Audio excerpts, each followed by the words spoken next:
Plus, Portia de Rossi welcomes us into the home she shares with Ellen DeGeneres and talks about a painful secret she held for years. Nightline is just seconds away. When we come back, she has lived her life in the camera's glare. Portia de Rossi, though, tells us what she was hiding for many years in plain sight.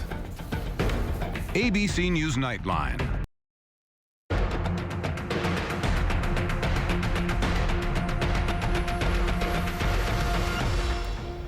Before she married her wife, Ellen DeGeneres, and became one half of one of the most famous couples in the world, Portia de Rossi was an accomplished actress and regular on the lists of most beautiful.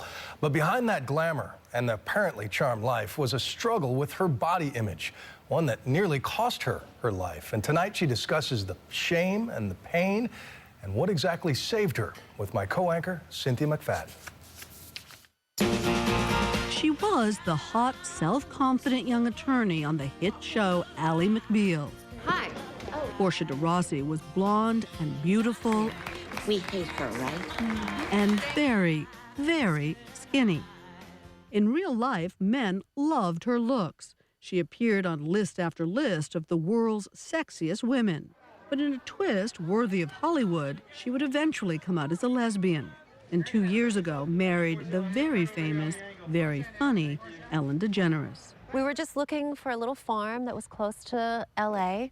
We met up with her at the horse farm the two share. And while Ellen doesn't ride, there is a special place for her in the barn. And this is where she will come and read a book or just hang out when she's in the stable with me.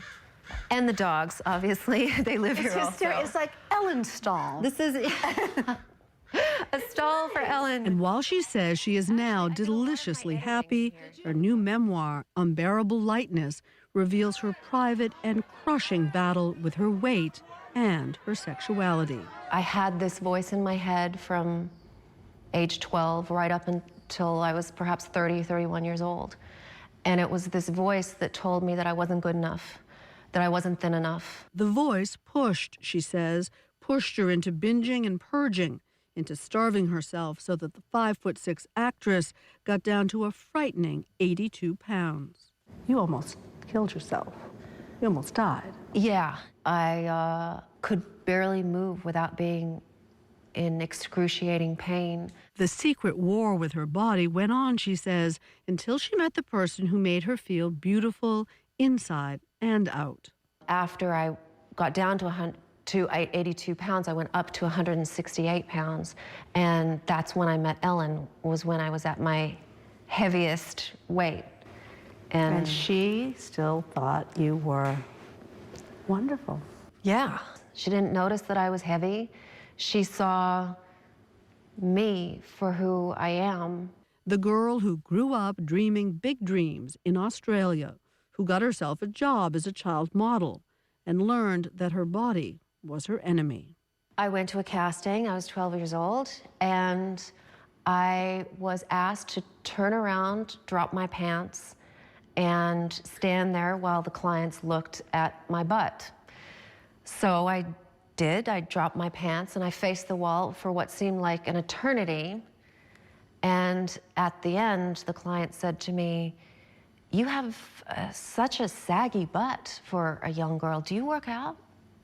And I just remember feeling this overwhelming sense of shame that I didn't actually think to work out. I became very afraid of food.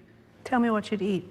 A little tiny bit of tuna, turkey, oatmeal, and butter spray. That's right, butter spray became a staple. She began consuming 300 calories a day. She even had a secret weapon when she'd force herself to throw up: Cheetos. Cheetos, because of the bright orange color, served as kind of a marker during a purge. I thought in my stomach that it would be kind of layered, and if I threw up a bright orange color, if I threw up the Cheetos, I'd know pretty much how far I had to go to get the rest of the food that I'd eaten out. Being in the spotlight on Ally McBeal intensified her obsession with her weight, and scenes like this, having to bear it all, made it worse. So when we look at that clip, who are we seeing when we see you there? A girl full of fear, just praying praying that I look okay, praying that everyone will see it and think she deserves that job. There were rumors at the time that the star of the show, Callista Flockhart, was suffering from the same thing, though Flockhart publicly denied it. Do you think that Callista Flockhart was going through the same thing you were? I think that I wish we'd talked to each other. And you did? In retrospect. No, we didn't. We didn't, and I don't know if she suffered from the same thing I suffered from. I can only speculate that she was underweight and she didn't seem very happy, and that's really all I knew. The show may have sent an unfortunate message that it was sexy to be painfully thin. You and Callista became the sort of Yeah.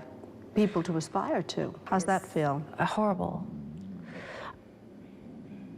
It's a horrible thought, and that's part of the reason why I wrote the book, because I wanted people to know that it was the worst time in my life. Being that concerned about how much I weighed was the biggest waste of time in my life, and that if I could take it all back, I would. In part, she says, living as a closeted lesbian was having a devastating effect on her.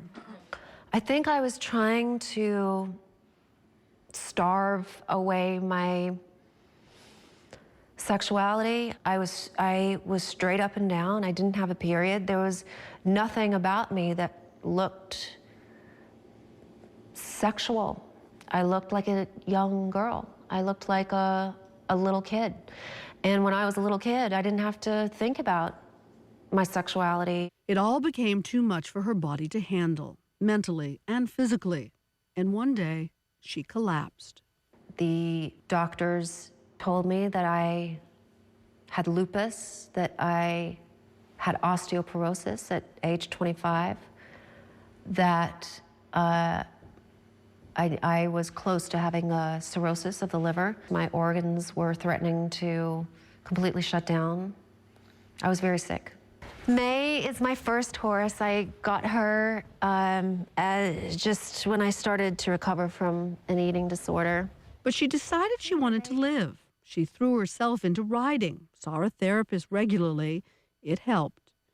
But her weight ballooned up to that all-time high of 168 pounds, and she still didn't feel beautiful. Not until she met Ellen, who had famously come out as a lesbian on her own sitcom. I'm gay. And lost her job. She taught me how to live your life without worrying about what other people think of you. Why do you think she knows that? I think she just came back stronger and with more self-confidence than she would have if she hadn't lost everything. Finding love helped her find herself and let her call a truce to that battle with her body. These days, she says she weighs a healthy 130 pounds. Her book, Unbearable Lightness, is in bookstores now, and our thanks to Cynthia McFadden for that report.